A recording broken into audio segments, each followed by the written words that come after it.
Hello friends and welcome to my playthrough of Cipher Zero. My name is Jonathan and this is a blind playthrough. I am at the fourth sequence inside the suburbs where everything is hexagonal in the suburbs, as we would know from playing Suburbia.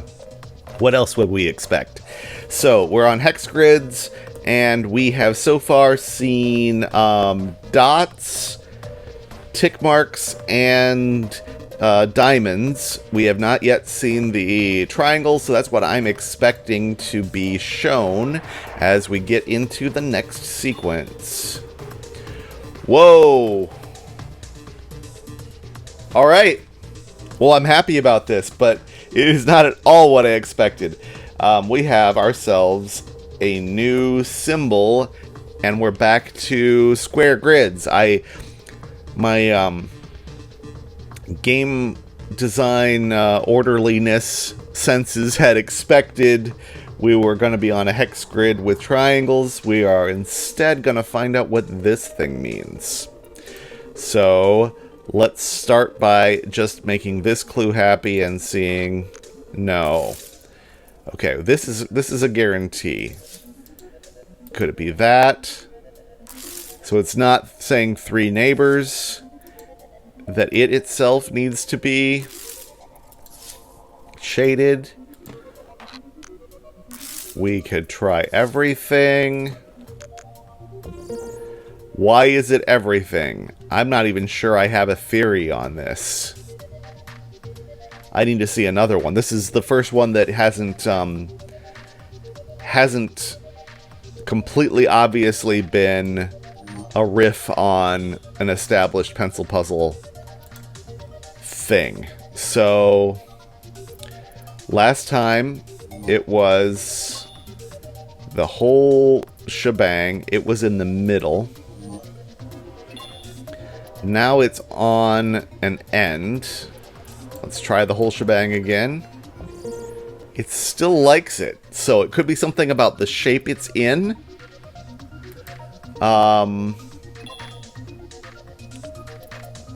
Like, is it saying, I need this to be a tetramino? I need this to be a T-tetramino?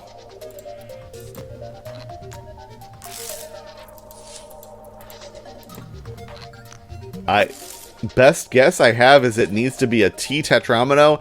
That can't be it. That feels way too specific.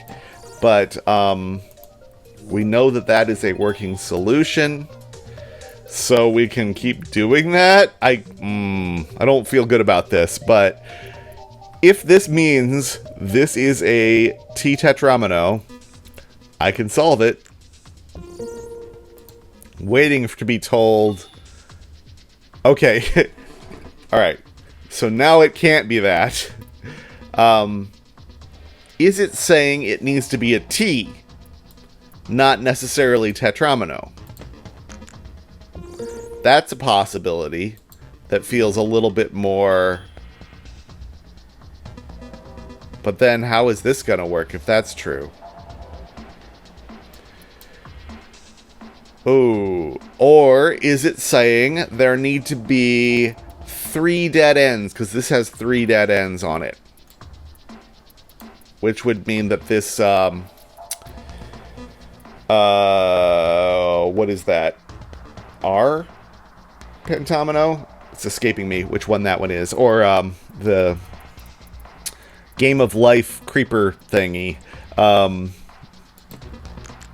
Yeah, okay, so I'm gonna say that means 3 dead ends. So, kind of like our snake rule, but with 1 junction in the middle. So these 2 are both done. This is going to have those 2 to have 3 dead ends.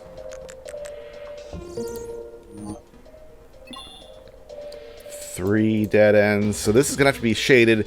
We might learn later that it can be a part of an unshaded region of that size. That's what happened to us with the triangles. For now, I'm going to assume that they have to be shaded. This Oops. This can't be shaded, so we need another dead end. That we can't do it there. We got to do it there.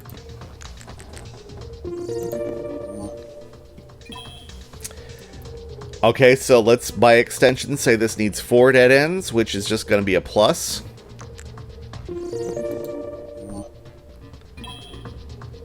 Four endpoints using the corner there. How do we do that? We make an I. I formation. All right. 3 dead ends. Only 1 in this row. This comes out like that. These 2. Yep, we got our 3 dead ends. So that's good.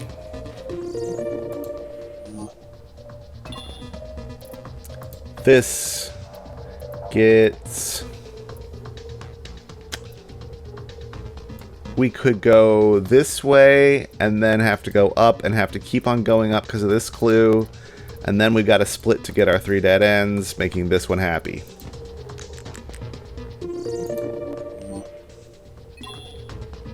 Four dead ends. Can we do the I again? Not quite. This needs 3. This only needs 2. Could both of those be dead ends? If we did it this way,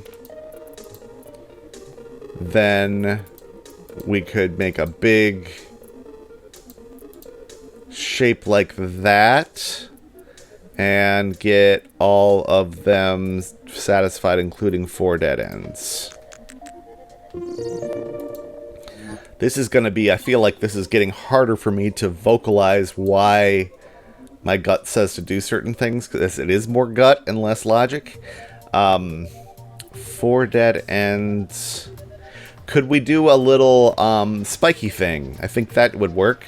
If we went through here and we said the 4 dead ends were all on the sides, we could do this. Get 2 in each row, and the dead ends come on opposite, alternating sides. This needs...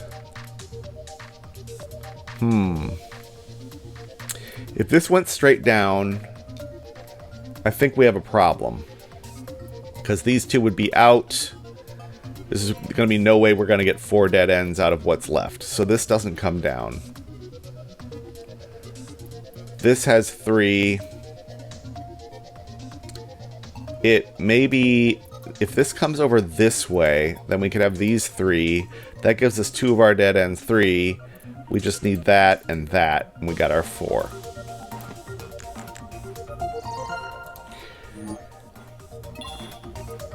Five dead ends. Seems tricky, but we can do it by maximizing our use of space. 1, 2, 3, 4, 5.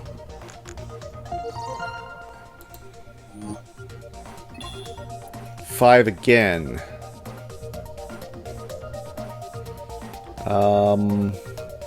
Seems like there'd be lots of ways of doing 5.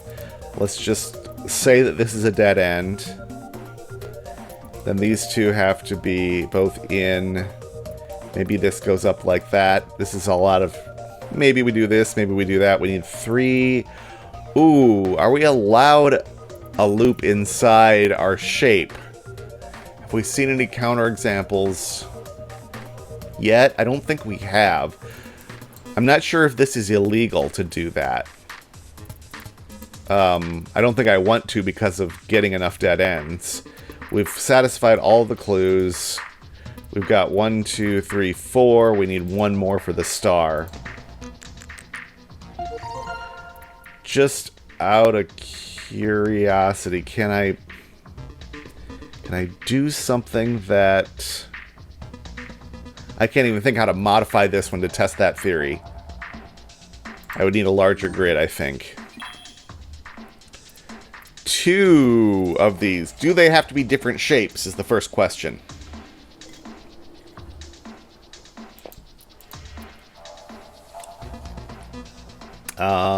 If they let's assume first that they don't have to be different shapes. This comes out this way.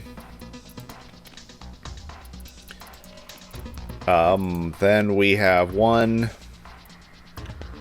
2, 3.